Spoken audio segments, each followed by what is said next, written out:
learning everything, but forgetting how to truly live. Zen story, the child asking Buddha questions. One quiet morning in ancient India, Buddha sat beneath a large tree surrounded by many learned men. The air was cool. Birds moved softly between branches. Around Buddha sat scholars, priests, philosophers, men who had spent years studying sacred texts and spiritual teachings. One by one, they asked complicated questions.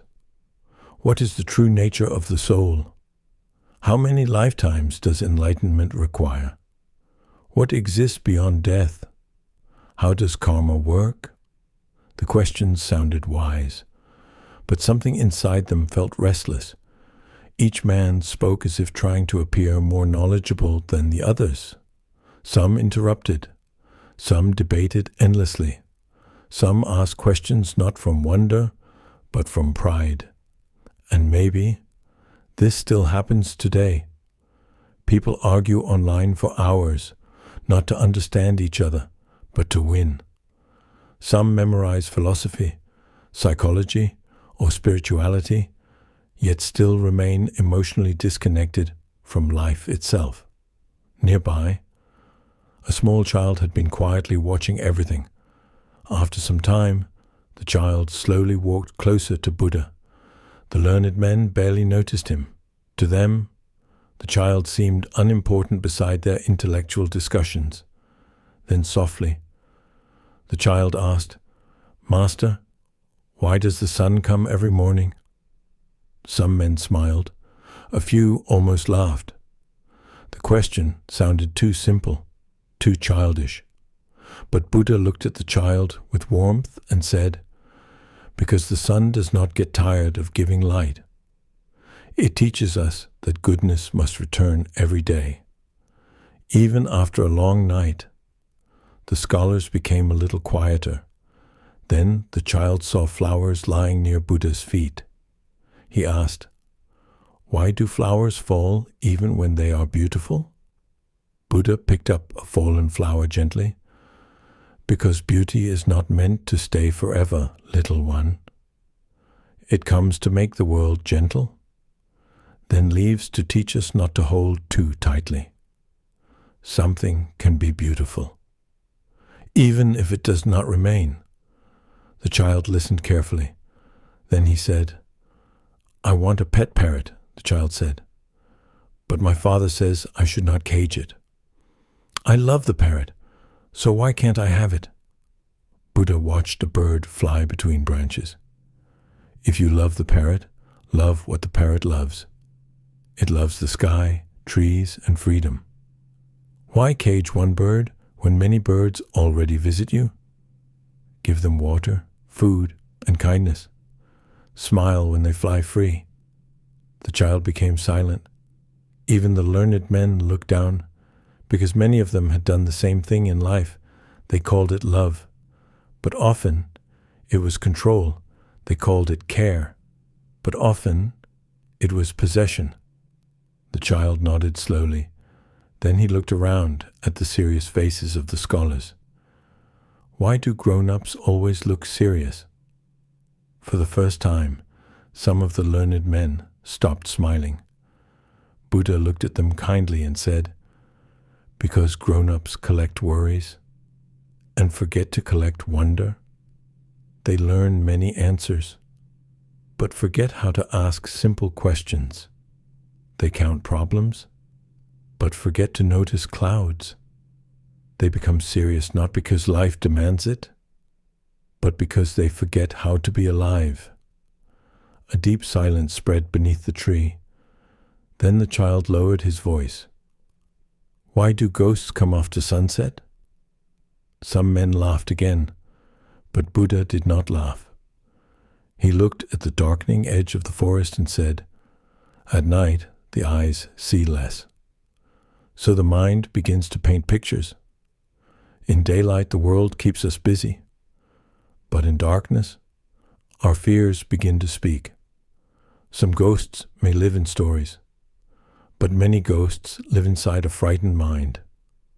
The child moved closer. He folded his small hands and said, "I pray to God. But I never get what I pray for."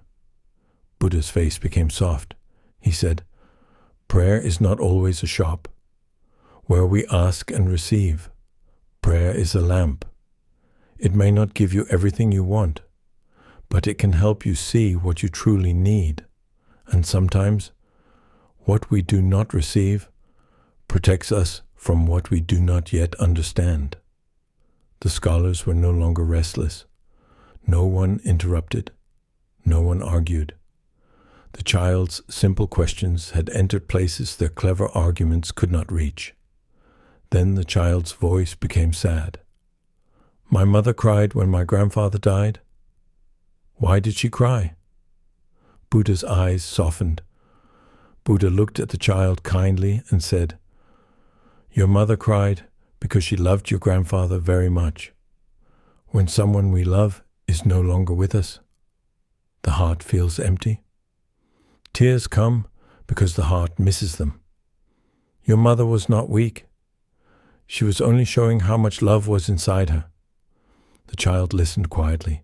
He whispered, "I love my grandfather." "Mother said he died.